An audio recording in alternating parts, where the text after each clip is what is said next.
Hi, it's Artemy. You can also call me Art, and you can find me at CUArtist pretty much everywhere.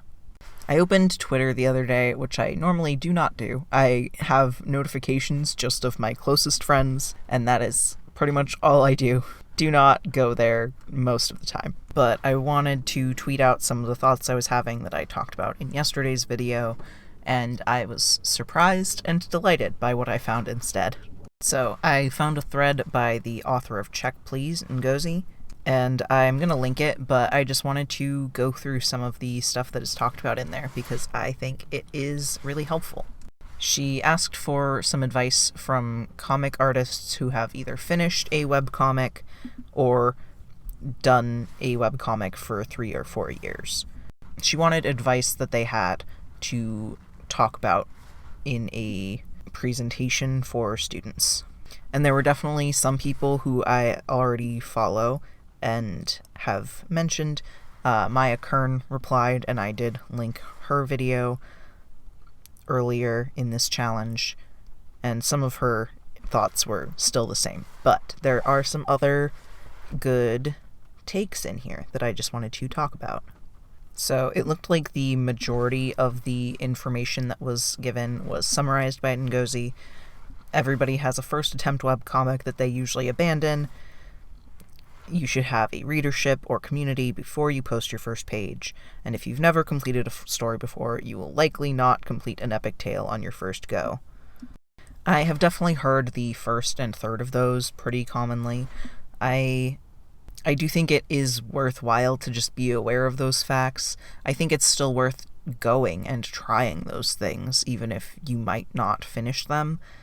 I am definitely trying to kind of do a workaround that. I mean, I've done smaller comics before, definitely, but I personally, hearing that, just was like, okay, I'm going to be very well prepared for what is going to come.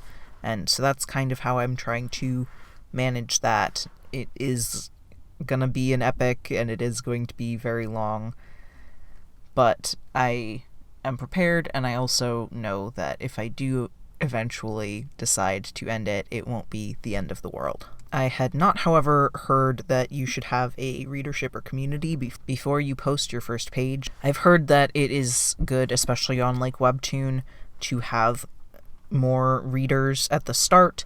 I think there's like a ratio that takes into account if you have a lot of subscribers and not a lot of episodes, they are more likely to show your stuff to people because it looks like you are hot and exciting new comic to look at. So I suppose that kind of makes sense, but not something I have heard as much before. And I think it is definitely like a trying to keep you motivated by having an audience. I don't have like a huge amount of followers, but I definitely have a fair amount of close friends who are excited to see what I am doing with stuff. So, I don't know. It's not the most, but having somebody there is good to have somebody cheering you on. Yuko at Adasaur said that, especially with a first webcomic, it is good to throw spaghetti at a wall to find out what is working for you, style, theme, pacing, language, character, etc. I definitely think that is good. I am kind of doing that myself. I'm not trying to hold myself too strictly to a style or anything, just kind of trying to get things working and figure out what I want to be doing. They did recommend to do a shorter story than an epic at first because even doing a couple pages can be a lot when you are first starting. And I also think that if you are doing a lot of exploration with stuff, it might be better for you to kind of figure things out on a smaller timeline. Well, it will look less mismatched if you are doing a smaller project, but I think it is okay to have things that look a little bit mismatched. Nika at Nika Comics said that if you have any idea that you might want to print things in the future, use correct specifications immediately, which I definitely think is a good idea. I have done that. I am definitely paying attention to that because I know, and I have known for a while, that I do want to print it. And then she also said, maybe a better lesson is to try and tell the simplest story possible. Once again, this is related to the whole epic things, and I do understand it, because I truly sometimes feel like pulling my own hair out trying to figure out the perfect answers to a story. But I don't know. I think it's worthwhile. I think you still learn things. So, yeah. I think if you can just tell a simpler story, that is good to do. But if the only thing that you can and want to work on is the main big idea you have, I would say keep doing it, and just be prepared to kind of move on if you do get sick of it at some point. Some of my favorite comic YouTubers, McKay and Gray, their first comic was a big fantasy epic, and they did end up finishing it, but kind of cutting it off early.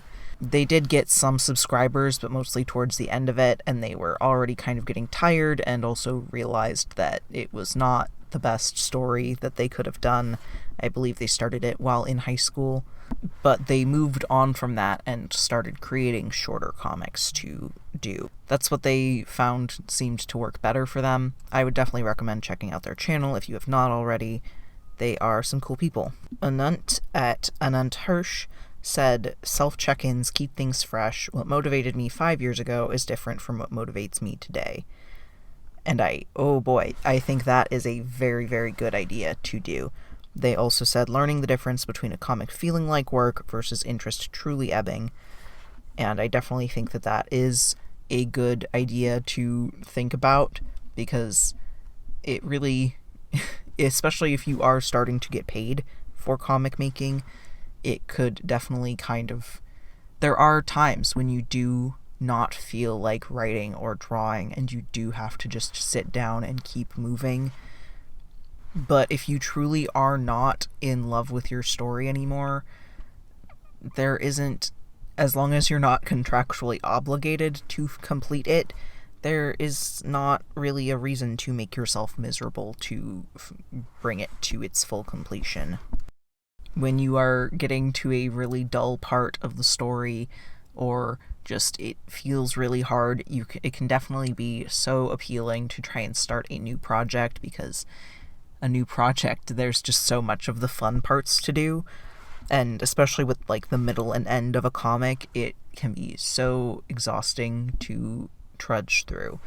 But I definitely think it is smart to try and finish something if it is just a temporary, minor falling out of love with something. Try rereading it, get back into the swing of things. But yeah, I do think it is important to try and check in on yourself with that. And lastly, people were mostly saying, like, having planned out the ending in advance is definitely a very good idea. You don't know what is going to come up in your life, so having your ideas charted out so you are prepared if you do have like a creative block to continue doing things.